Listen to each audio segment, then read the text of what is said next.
ওনাকে যেদিন গ্রেপ্তার করছে এই দিনই লগে লগে ফাঁসি দেওয়া উচিত হলে। আজকে যে রায় হয়েছে আমরা এই রায় কার্যকর হলে আমরা খুশি। দর্শক, আলোচিত রামিসা হত্যার রায় হলো আজকে। সোহেল এবং স্বপ্নাকে মৃত্যুদণ্ড দেওয়া হয়েছে। সাধারণ মানুষ এই রায়ে কতটা সন্তুষ্ট এবং এই রায় বাস্তবায়ন নিয়ে তাদের ভাবনা কি, চলুন শুনে আসি। আজকে যে রায় হয়েছে আমরা এই রায় কার্যকর হলে আমরা খুশি।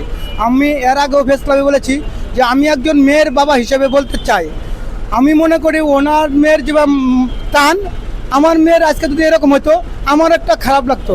আজকে সারা বাংলাদেশে যে এই রায় কার্যকর হোক তাহলে আমরা খুশি, এবং এই রায়ের কার্যকর দেখে সারা বাংলাদেশে আর এরকম কোনো মায়ের সন্তান যেত নির্যাতিত না হয়, আর কোনো দর্শক যখন এরকম সাহস না পায় যে এই বিশৃঙ্খলা গড়াইতে এবং দর্শন করতে। এবং কয়েকদিন আগেও একটি মেয়েকে 5 জুনে দর্শন করছে আমরা ফেসবুকে, এখনও হাহাকার। মানে এই সমস্ত ঘটনা যাতে না ঘটতে পারে এবং দ্রুত এই রায় যেন কার্যকর হয়, এটাই আমাদের আইনের প্রতি শ্রদ্ধা এবং আমাদের দাবি। দর্শন তো এটা একটা পিচ্ছি মানুষ, এবং পিচ্ছি মানুষ যে একটা ভয়ঙ্করভাবে দর্শন করে আবার মেরে ফেলাও, এটা বিচার রাইজন হয়েছে, ইনশাল্লাহ হবে।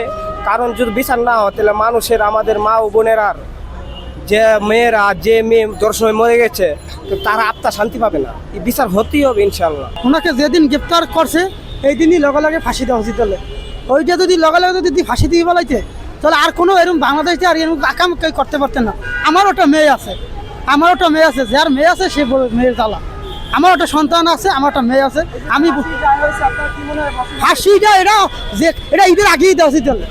এটা এই ফাঁসির রায় এরা হয়েছে, এটা আমরা খুশি হয়েছি। এই কাজটা ঈদের আগেই দেওয়া চলে। রামিসার হত্যার মধ্য দিয়ে আজকে যে সরকার ঘোষণা করেছে যে তাদের মৃত্যুদণ্ড, এটা আমি মনে করি যে আসলেই এটা বাস্তবায়ন হবে। কারণ প্রধানমন্ত্রী এক জনসভার ভাষণে বলেছিলেন যে সর্বোচ্চ শাস্তি হবে তার মৃত্যুদণ্ড।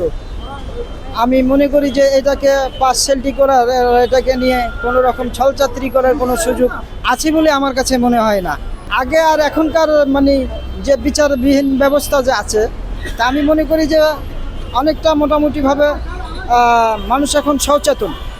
মানুষ এখন ধর্ষণ যারা করে তাদের বিরুদ্ধে, যারা খুন করে তাদের বিরুদ্ধে, মাদকের বিরুদ্ধে, এগুলোর বিষয়ে মানুষ এখন বাংলাদেশের নাগরিক অনেক সচেতন। আমি মনে করি যে আগের বিচার আর এখনকার বিচারের মধ্যে পার্থক্য এতটুকুই রয়েছে। যদি অভিভাবক ভালো হয় তাহলে বিচারও ভালো হবে।